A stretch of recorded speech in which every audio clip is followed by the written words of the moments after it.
우리는 교회입니다. 8번째 시간으로 사도행전 2장 36절부터 41절까지 말씀을 통해서 세례를 받고라는 제목으로 말씀을 나누겠습니다. 얼마 전에 봤던 글 중에요, 유독 집에 이런 물건이 쌓여 있다면 우울하다는 증거다라는 글의 제목을 본 적이 있습니다. 이 글을 쓴 분이 집을 정리하는 일을 도와주거나 컨설팅 해주시는 분인데요, 10년 동안 이 일을 통해서 많은 가정들을 방문하고 정리하는 데 도움을 줬답니다. 그런데 유독 그 중에서 한 가정이 잊혀지지 않은 가정이 있었답니다. 그 글은 그 가정에 대한 이야기였는데요, 그 집에 갔을 때 첫 인상이 정리가 안 됐다거나 인테리어가 좋다거나 이런 게 아니라 시간이 멈춰진 집인 것 같다라는 느낌을 받았답니다. 분명히 사람이 계속 살고 있었는데 주방에 가면 식료품들도 5년 전, 유통기한이 훨씬 지난 제품들이 놓여져 있고 집안 곳곳마다 5년 전에 시간이 멈춰져 있는 것처럼 그렇게 다 놓여 있더랍니다. 알고 봤더니 이 가정이 5년 전에 사랑하는 가족을 잃은 슬픔을 가지고 있었던 겁니다. 그래서 물건 하나하나를 정리하지 못하고 그것을 그냥 품고 있었던 것이에요. 그것을 정리하면 마치 사랑하는 가족을 잊어버릴 것 같은 그런 아픈 마음들이 있었다고 합니다. 그때 느꼈던 그 감정의 찌꺼기들, 그 아픈 감정들이 여전히 남아 있어서 정리하지 못한 채 집안에 그대로 남아 있었던 것입니다. 결국 이 가정이 이 집안을 정리해주는 이분에게 의뢰를 하고 결단한 것이 무엇이냐, 집을 정리하는 것을 넘어서 남겨진 감정의 찌꺼기들을 정리하기로 결단한 겁니다. 물건을 하나씩 정리하는데 쉽지 않더래요. 어떨 때는 그 물건 하나를 붙잡고 오열합니다. 아픔들, 후회들, 그것이 이 마음속에 여전히 남아 있었다는 사실을 그제서야 비로소 깨닫게 되더래요. 그런데 참 신기하고 놀라운 건 그것 하나하나를 정리하면서 경험하게 된 건 마음도 하나씩 정리되고 제자리를 되찾아가더라는 것이죠. 이 글에 있었던 사연을 다 말씀드리기는 어렵습니다만은 이 글을 읽으면서 오늘도 아픔을 겪고 있는 수많은 이들의 머릿속으로 스쳐 지나갔습니다. 그랬더니 제 마음도 한켠이 아리고 아프더라고요. 근데 이것이 남의 이야기가 아니라 오늘날 우리의 이야기일 수 있다라는 것이 가장 큰 문제입니다. 우리에게는 크든 작든 마음속에 남겨져서 정리되지 않은 감정의 찌꺼기들이 남겨져 있습니다. 우리의 인생을 돌아보면 이 감정의 찌꺼기들이 우리를 뒷걸음지게 만들고 우리를 주저하게도 만든다는 사실을 우리는 누구보다도 잘 알고 있습니다. 그래서 우리가 무릇 지켜야 될 것이 있다라고 성경은 이야기하시는데 그것이 무엇이냐? 우리의 마음이라는 거죠. 파수꾼을 세워서 마음을 지켜야 된다라고 말씀하십니다. 누군가 이런 말도 하더라고요. 몸을 지키는 호신술이 중요한 것처럼 우리의 마음을 지키는 호심술도 중요하다. 성경은 우리에게 또 다른 놀라운 비밀, 신비를 하나 가르쳐 주는데 오늘 우리 청년들이 찬양해 줬던 가사처럼 우리 자신이 하나님이 거하실 처소라는 것입니다. 하나님이 우리에게 거하신다고 하는 놀라운 신비를 우리에게 말씀하셨어요. 우리가 살펴봤던 것처럼 오순절 마가의 다락방에 성령이 임하십니다. 근데 놀라운 건 마가의 다락방, 거기에만 성령이 임하신 것이 아니라 거기에 모였던 각각의 사람들에게 임하셨다라는 사실이 중요합니다. 우리는 마가의 다락방에 성령이 임하셨다라고만 생각하지만 거기에 누구에게 임한 것입니까? 거기에 120명의 사람들, 약속하신 성령을 기다리며 구하였던 그들 위에 하나님이 임재하셨다라는 것입니다. 살아계신 성령 하나님께서 아름답게 만들어지고 누구보다 주목해보는 예루살렘의 성전에 거기에 임하셨던 것도 아니라 헤롯 성전에 거하셨던 것도 아니라 어디 임하셨다고요? 하나님을 찾고 구하였던 그 사람들 위에 임하셨다라는 것입니다. 성령의 역사는 어디 임한다라는 뜻입니까? 바로 우리 자신에게 임하신다라는 것입니다. 이것은 결국 믿는 자의 몸은 살아계신 하나님의 성전이 되고, 인간의 마음이라고 하는 것은 하나님이 거하시는, 예수 그리스도께서 거하시는 처소가 된다는 것입니다. 그분과 교제하는 장, 그분과 동행하는 곳, 그것이 어디서부터 시작된다고요? 나의 마음으로부터 시작된답니다. 그래서 우리는 어떻게 해야 되는 겁니까?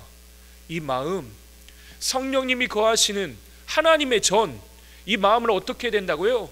잘 정리하고 정결하게 하고 주님이 저와 거하실 처소로 만들어가는 과정이 필요하다는 것입니다.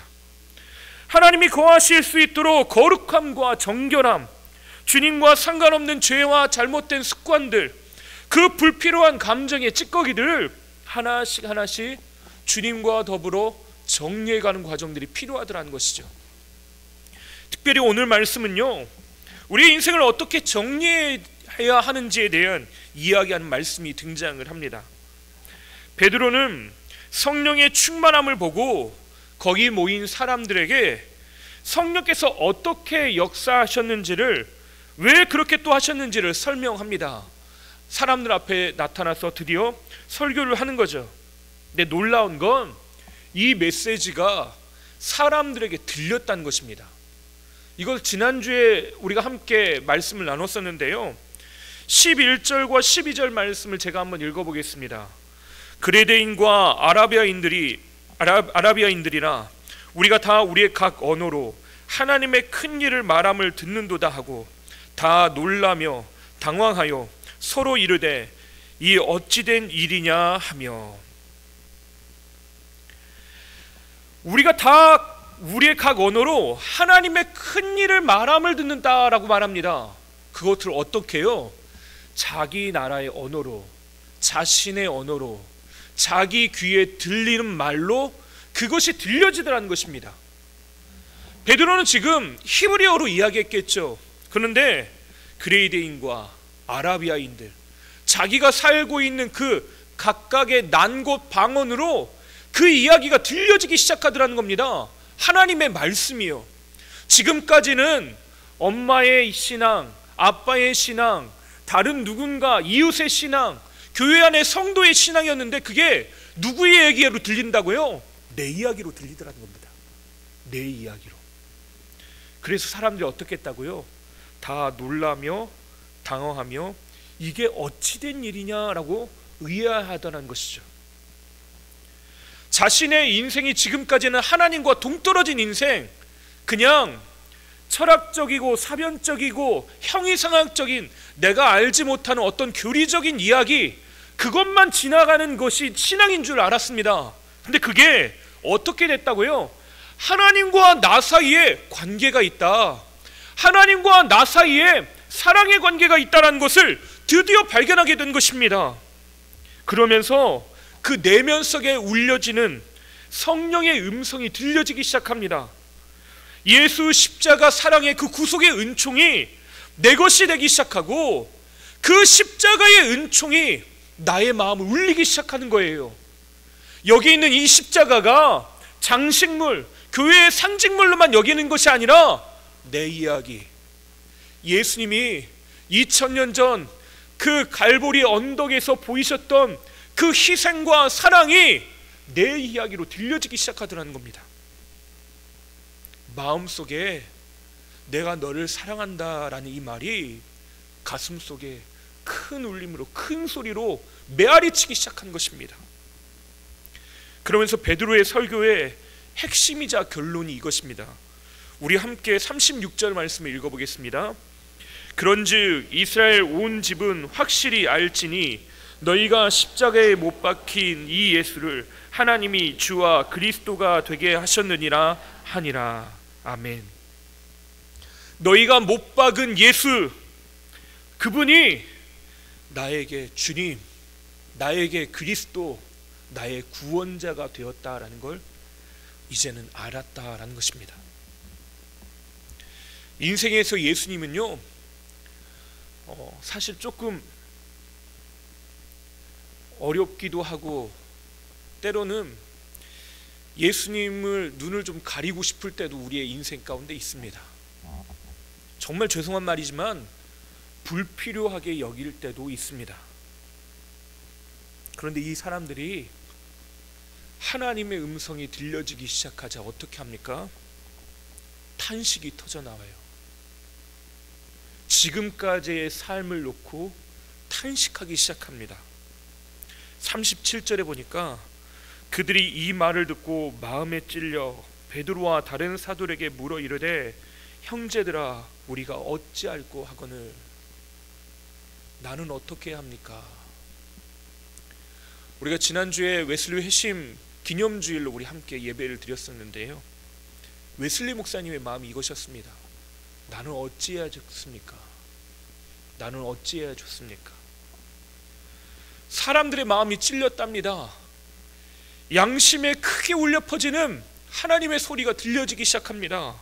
마치 베드로가 예수님을 처음 만났을 때요, 그분 앞에서 엎드려 말합니다. 나는 죄인입니다. 나를 떠나소서. 탄식했어요. 베드로 자신이 예수님을 만났을 때 탄식합니다. 나는 어찌해야 합니까? 사람들이 그렇게 울부짖습니다. 그때 우리는 어찌할꼬 라고 하는 이 질문에 베드로가 오늘 38절에 이렇게 제안을 합니다. 베드로가 이르되 너희가 회개하여 각각 예수 그리스도의 이름으로 세례를 받고 죄 사함을 받으라.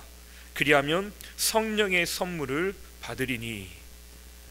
회개하여 각각, 통으로 묶어서가 아니라요, 각각 너희 각 개인이 예수 그리스도의 이름으로 세례를 받고 죄 사함을 받으랍니다. 그럼 뭘 선물로 받는데요? 성령님, 그 하나님이 우리의 삶에 관계가 있다는 걸 발견하기 시작하더라는 겁니다. 외롭고 슬프고 앞이 캄캄하고 공허하고 혼돈스럽고 내 삶이 보이지 않아서 어찌할꼬 라고 탄식하고 있는 그에게 예수의 이름으로 각각 세례를 받으라 라고 요청하는 거죠. 여러분, 회개라는 말은요, 결국 지난날의 삶을 하나님 앞에서 정리함을 의미합니다. 앞서 이야기 드렸던 것처럼 새로운 삶을 결단하기 위해 집안 이곳저곳을 정리하는 것처럼 나의 생활, 나의 삶, 나의 말, 나의 인격, 나의 성품, 이것을 하나님 안에서 하나하나 재배치하고 정리하는 것이 회개입니다. 살아가는 생활의 방식들을 바꾸는 것이 회개죠. 우리가 새벽마다 봤던 열왕기상의 아합은요, 자신의 인생 가운데 어렴풋이 하나님께서 말씀하시는 너는 잘못되고 있다라는 그 소리를 들었습니다.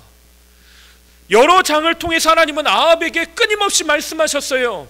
아합이 누구라고, 아합이 뭐라고.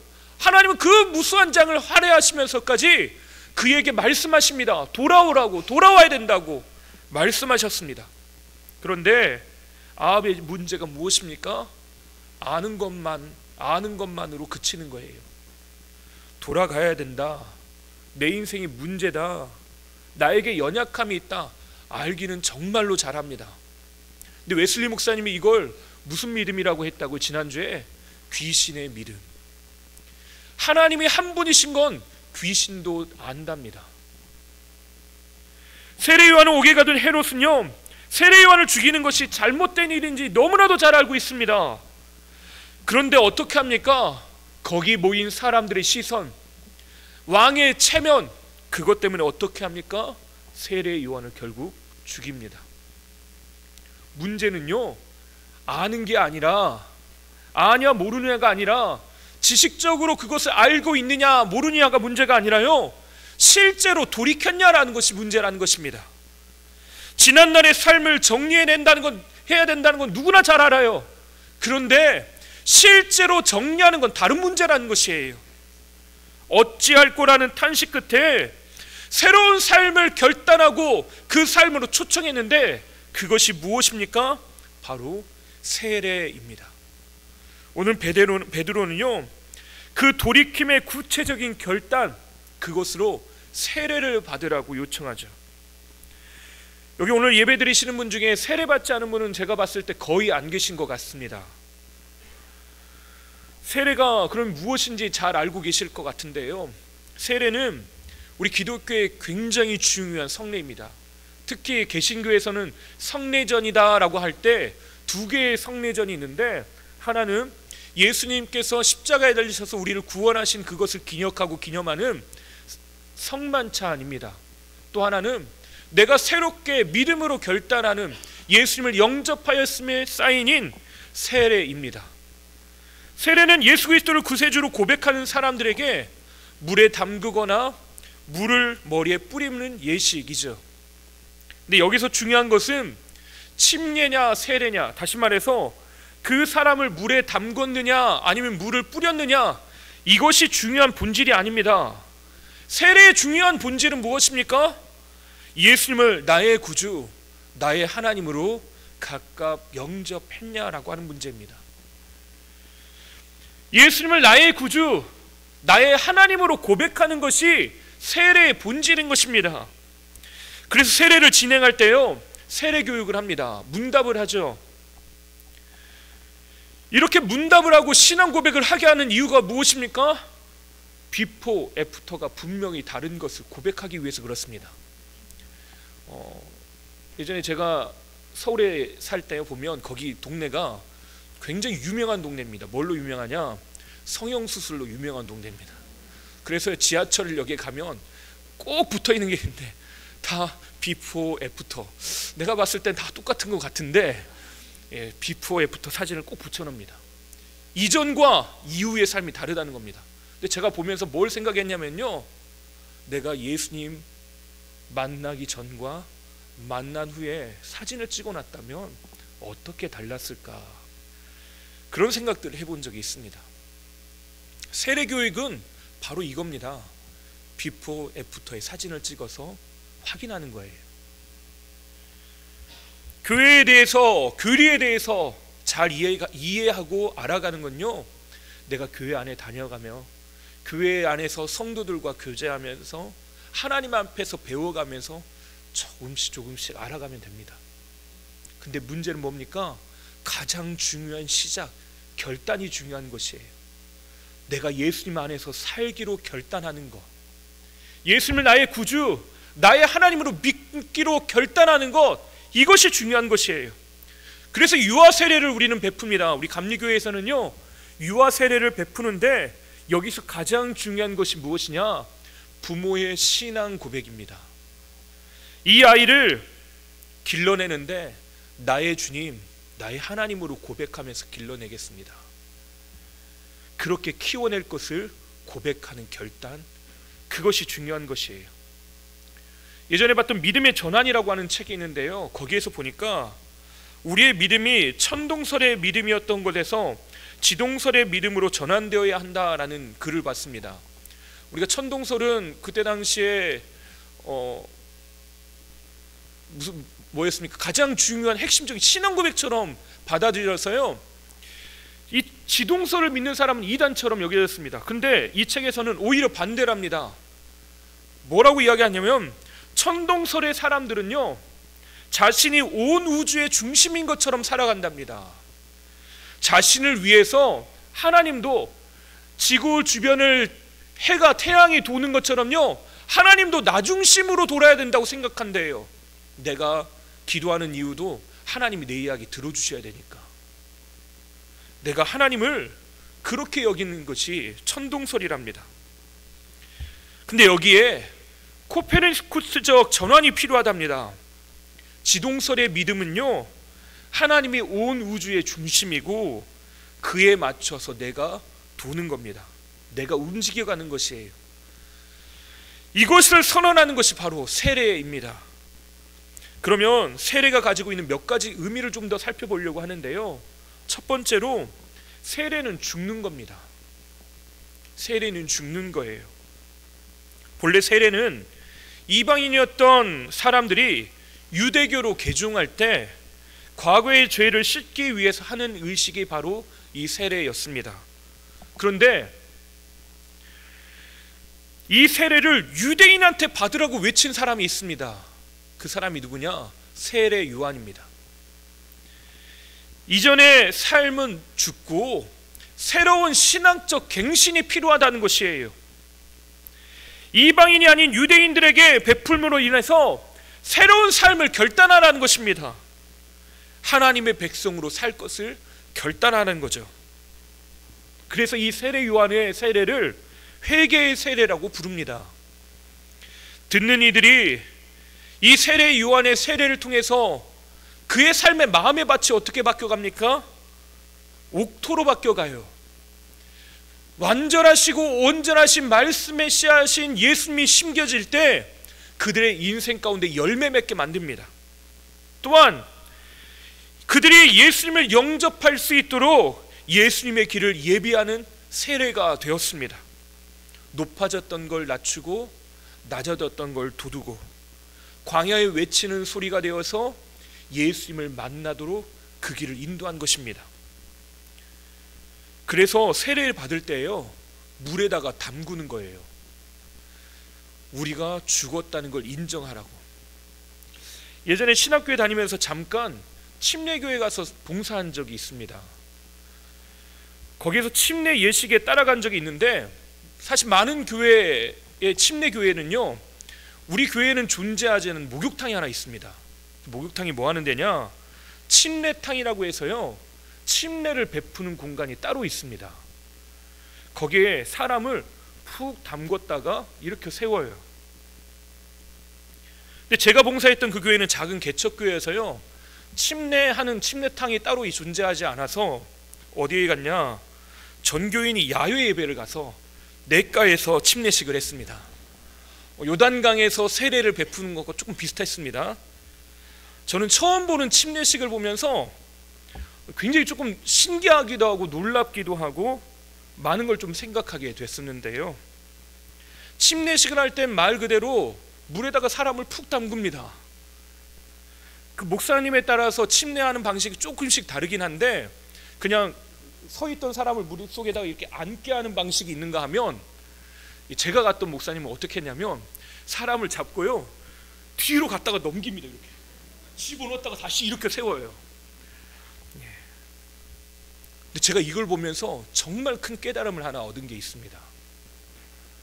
물속에 들어갈 때 사람들이 대부분 어떻게 하냐면 처음엔 다 이 손을 이렇게 모으고 있다가요, 나중에 들어갈 때 보면 대부분 아이고 이러면서 들어갑니다. 예, 약간 조금 깨죠. 근데 너무 당연한 거더라고요. 왜냐하면 죽는 거거든요. 죽는데, 죄송합니다, 곱게 죽는 사람이 많지 않습니다. 어떻게든 살아보려고 발버둥칩니다. 근데 물속에 들어가면 어떻게 됩니까? 사람이 나도 모르게 눈을 감아요. 온 세상이 캄캄해지고 시간이 정지됩니다. 그것만 정지됩니까? 호흡이 멈춰요. 숨을 쉴 수가 없습니다. 그리고 내 마음대로 아무것도 못해요. 엄청난 공포심이요, 잠깐 물에 들어가는 1, 2초 사이에 사람에게 엄습해 옵니다. 죽는구나, 죽는구나. 이게 바로 죽음입니다. 세례를 받는다는 건요, 그렇게 죽는 거예요. 여러분, 가짜로 죽는 게 아니라 진짜로 죽는 게 세례입니다. 이전의 나의 삶, 나의 죄, 나의 연약함, 내가 쌓아왔던 나의 바벨탑, 그것이 다 죽는 게 세례입니다. 나의 자아가 완벽하게 죽는 시간이 바로 세례인 것이에요. 물속에서는 우리가 살 수 없어요. 거기서 계속해서 있으면 죽는 겁니다.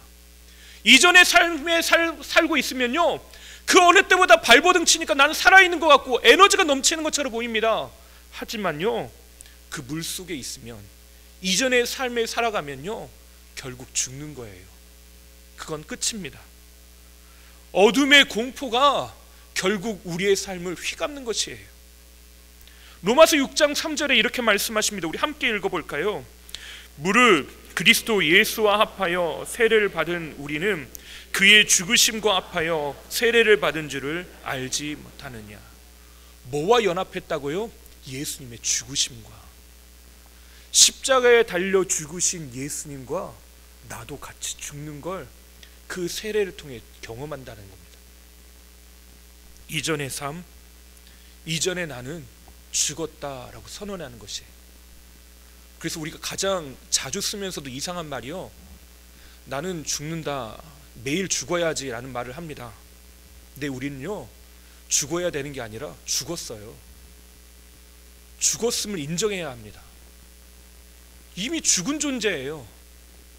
이전의 삶은요, 살아날 수가 없습니다. 두 번째로 세례는요, 새 생명을 얻는 것입니다. 조금 전 침례에 대해서 제가 설명을 드렸는데, 말씀드렸던 것처럼 사람을 이렇게 뒤로 눕혀놓고요, 그렇게 한참을 몇 분 동안 있지 않습니다. 어떻게 하냐? 바로 이렇게 세워줍니다. 계속 하고 있으면 물고문이 되는 거죠. 그 사람을 다시 이렇게 세우는데, 일어나는 사람의 또 특징이 있습니다. 사람들이 하면서 푹 하면서 또 다시 손을 막 흔들면서 일어납니다. 아이고 아이고 아이고 하면서 일어납니다. 그건 뭡니까? 살았다는 거예요. 멈췄던 호흡이 다시 시작됐음을 말하는 겁니다. 아무것도 내 마음대로 할 수 없었던 인생이 내가 자유함을 얻었다는 선언입니다. 그래서 아까 조금 전에 읽었던 이 로마서 6장 3절 다음에 있는 4절과 5절 말씀을 우리 함께 읽어보겠습니다. 함께 읽어보겠습니다. 그러므로 우리가 그의 죽으심과 합하여 세례를 받음으로 그와 함께 장사되었나니 이는 아버지의 영광으로 말미암아 그리스도를 죽은 자 가운데서 살리심과 같이 우리로 또한 새 생명 가운데서 행하게 하려 함이라. 만일 우리가 그의 죽으심과 같은 모양으로 연합한 자가 되었으면 또한 그의 부활과 같은 모양으로 연합한 자가 되리라. 주와 함께 죽었어요. 근데 어떻게 됐답니까? 주님과 함께 이젠 산 존재가 됐대요. 주님이 저 십자가에 달려 계신 게 아니라 어떻게 하셨다고요? 살아서 부활하셨답니다. 나도 이제는 죽었던 옛 인생에서요, 이제는 전혀 새로운 피조물, 새로운 삶을 우리 가운데 허락하심으로 말미암아 살게 되었다라는 것입니다. 그럼 이제 뭘 해야 됩니까? 아이고 죽겠네, 아이고 죽겠네가 아니라 뭐예요? 이제는 살았다 선언해야 돼요. 누구 때문에? 예수님 때문에. 호흡이 끊기고 우린 죽었습니다. 사람이요, 문제가 있으면 한숨을 쉬어요. 아이고. 그러면 사람들이 땅이 꺼지겠다 그러죠. 내 몸속에 있는 모든 호흡이 다 바깥으로 다 빠져나가는 것처럼 가요. 호흡이 빠져나가면 어떻게 되는 겁니까? 죽는 거죠. 우린 한숨을 쉬면서요, 죽는 걸 경험해요. 그런데요, 지난주에 말씀드렸지만 성령님이 우리에게 찾아오셔서 흙에 불과했던, 먼지더미에 불과했던 인간이 살게 하셨는데, 생명이 되게 하셨는데, 그때 어떻게 하십니까? 호흡을 후 하고 불어넣으셨답니다. 그 코에다가요, 다시 말해서 인공호흡을 하신 거예요. 죽을 수밖에 없는 존재에다가 다시 호흡을 불어넣으셔서요, 살아있는 존재, 사는 존재로 바꿔내셨다는 것입니다. 세례가 뭡니까? 주와 죽었지만 그렇게 사는 겁니다. 그래서요, 이 세례라고 할 때 헬라어로 밥티스마라고 합니다. 밥티스마. 근데 이거에 어디서 왔냐? 동사 밥티조라고 합니다. 밥풀 달라는 게 아니에요. 밥티조라고 하는데 이 말이 뭐와 관련돼 있냐? 피클을 담근다라는 말입니다. 물에, 그 액체에다가요, 담가내서 올리브나, 거기 그 동네는 그렇겠죠. 올리브나 뭐 다른 재료들을 집어넣어서 피클을 담는다는 뜻이에요. 완전히 절여진다. 절여지면 어떻게 됩니까? 원래 가지고 있던 원재료의 맛과 속성이 바뀌어요. 식감이 바뀌죠. 맛이 달라집니다. 세례는 뭐냐? 물에 푹 담가졌다가 이렇게 나면요, 내가 피클이, 새로운 피클이 되는 겁니다. 옛날에는요, 불평 불맛의 맛을 냈어요. 짜증의 맛을 내는 사람이에요. 상처 주는 맛을 내는 사람이었습니다. 그런데요, 주와 함께 죽었다가 일어나니까 나는 어떤 사람입니까? 주님과 함께 부활의 맛을 내는 사람, 새 생명의 맛을 내는 사람으로 바뀌어진대요. 하나님과 닮은 인격으로 나는 바뀌어지기 시작한대요. 주의 예수 그리스도 안에서 우리가 완전히 절여져서요, 이전과는 전혀 다른 맛을 낸답니다. 그래서 바울은 우리에게 뭐라 합니까? 너희는 그리스도의 편지다. 이전에는요, 내 마음대로 살고 내 이야기만 했는데 그리스도의 편지가 된답니다. 그걸로 끝입니까? 그리스도의 향기다. 내 삶에서요, 이전의 채취는 다 사라지고요, 내게 나는 향수 냄새가 뭐랍니까? 예수 그리스도의 향기랍니다. 나를 통해서 나는 향내가 예수님의 향기가 된다는 것입니다. 이전과 전혀 다른 삶, 옛 본성, 옛 자아는 죽고 내 안에 예수 그리스도께서 살게 하시는 것이. 그래서 고린도후서 5장 17절에 이렇게 선언하십니다. 우리 함께 읽어보겠습니다. 그런즉 누구든지 그리스도 안에 있으면 새로운 피조물이라. 이전 것은 지나갔으니 보라 새 것이 되었도다. 아멘. 보라 새 것이 되었도다. 이전 것은 다 지나갔답니다. 그건 나는 저 물속에, 저 깊은 심연 가운데 죽었답니다. 저 십자가에서 예수님과 나는 죽었대요. 이젠 나는 어떻게 됐다고요? 새 피조물이 됐답니다. 예수님과 함께 사는 존재. 마지막 세 번째로, 세례는 그리스도와 연합함을 의미합니다.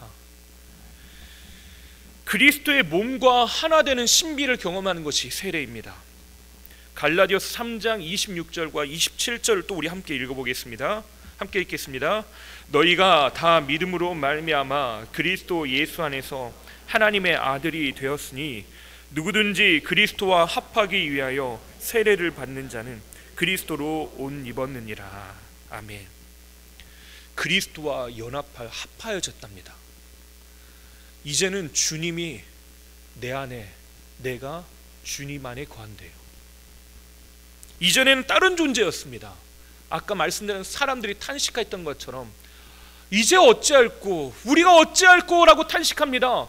아무 관계없었던 예수님이요, 아무 관계없었던 저 십자가가요, 이젠 나의 이야기가 됐거든요. 전혀 상관없었던 이야기가 이젠 내 이야기가 되면서 내 삶에 예수님이 찾아오신 것입니다. 그분 안에서 내 삶을 새롭게 계획해내고 새롭게 재해석해내고 새롭게 내 삶을 번역하기 시작합니다. 그래서 많은 이들이 세례를 또 다른 비유로 결혼식의 비유를 합니다. 결혼하면 이전에 총각이었을 때와 처녀였을 때의 삶을, 이제 그 삶을 떠나서요, 어떻게 되냐, 한 몸을 이루면서 하나가 됩니다. 요즘 우리 교회에서 결혼식이 많아서 너무 감사하고 좋습니다. 가정을 이루면서 보니까 너무 아름답고 멋집니다. 근데 꼭 그때마다 우리 주례해 주시는 분들이 꼭 같은 이야기 하시더라고요.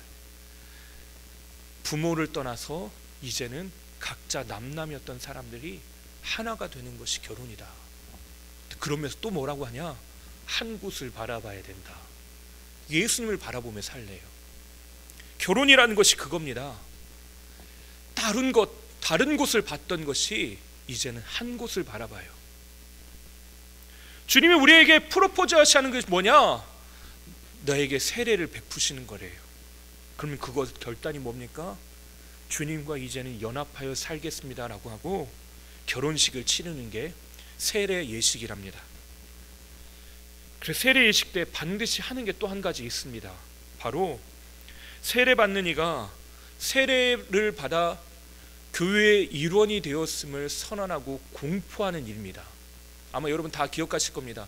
세례 받는 사람이 누구인지 소개하려고 또 하는 목적도 있지만요, 꼭 목사님이 세례를 베푸시고 나면 사람들, 회중들을 향해서 돌아서게 만드시고 이제 이 사람이 우리 교회 일원이 되었음을 선언합니다 하고 공포를 하셔요. 굉장히 중요한 겁니다. 그 사람을요, 이제 우리 교회에 한 몸으로 받아주는 겁니다.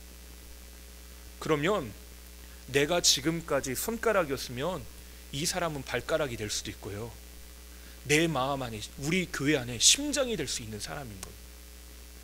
그리스도와 함께 연합하여서 한 몸을 이루는 사람으로 우리는 선언하고 고백하는 것이에요.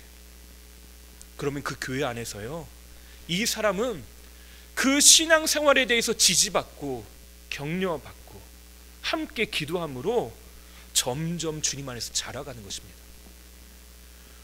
오늘 말씀에서도 세례는 같은 의미로 고백되어지고 있습니다. 세례를 받으라 라고 하는 건요, 어찌할꼬 라고 하는 이 탄식 가운데 새로운 삶을 결단하라는 것입니다. 주님 안에서 죽고 주님 안에서 살고 주님과 함께 연합하여 사는 것. 오늘 말씀의 마지막에 많은 목사님들이 좋아하는 말씀이 쓰여 있습니다. 41절 말씀 우리 함께 읽어볼까요? 그 말을 받은 사람들은 세례를 받음에 이날에 신도의 수가 3,000이라 더하더라. 아멘. 예, 교회 성도가 3,000명이라 그러면 많은 목사님들이 굉장히 좋아하십니다. 3,000명이나 회개하고 세례를 받았답니다. 믿는 사람들, 그 신자가 3,000명이 됐대요. 우리에게도 이런 은혜가 있게 되길 바랍니다. 이런 역사가 있게 되길 바랍니다. 하지만 오해하지 마셔야 될 것이 있습니다. 이 말은 교인이 3,000명이 됐다는 이야기가 아니에요. 그렇게 믿음으로 고백했다는 사람이 3,000명이라는 겁니다. 하나님 앞에 우리가 어찌할꼬라고 탄식하면서 있었던 사람들 중에 믿음으로 결단했던 사람들이 3,000명이었다는 것입니다. 우리는 오병이어의 기적을 잘 압니다. 5,000명의 사람이 먹었죠. 그 사람이 남자만, 성인 남성만 5,000명인지 아니면 가족 전체를 의미하는 건지는 잘 모르겠지만, 만약 최소한 5,000명, 4인 가족으로 계산했을 때 2만 명의 사람들이 모였다라고 할 수 있겠습니다. 그런데 여러분, 우리가 거기 모인 사람들이 5,000명이었다라고 생각하는 것 우리의 착각입니다. 거기에 5,000명만 모였을까요? 아니죠. 배고파서 이 사람들이 며칠을 굶었습니다. 근데 거기가 갈릴리 호숫가예요. 그리고 거기에는 베테랑 어부들도 있습니다. 그러면 그들 중엔 뭐하러 갔겠습니까? 낚시하러 간 사람도 있었을 거고요. 가서 보리를 추수해서 먹은 사람도 있었을 겁니다. 집에 먹을 것 찾으러 가는 사람도 있었을 거고요. 동네에 먹을 것 구하러 가는 사람도 있었을 것입니다.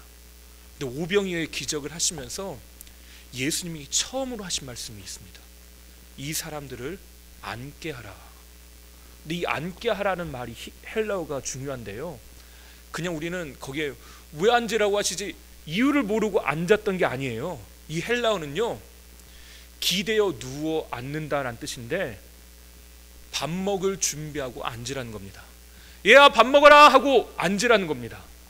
예수님이 앉으라고 할 때 앉은 사람이 몇 명이라고요? 5,000명이라는 겁니다. 사람 숫자가 중요한 게 아니라요, 거기에 누가 순종했느냐가 중요한 것이에요. 많은 사람들이 여기에서 주객이 전도돼 버립니다. 3,000명이 모였으면 좋겠다, 이게 아니라는 것이에요.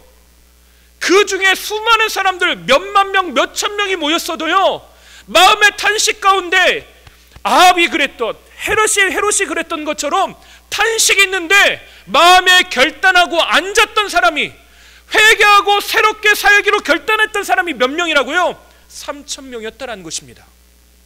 그게 중요한 것이에요. 마찬가지로 우리에게 하나님께서 말씀하십니다. 끊임없이 우리에게 말씀하셔요. 그런데 그 말씀 앞에 반응하는 사람은 일부라고 하는 것이에요. 우리는 어떻게 할 것이냐,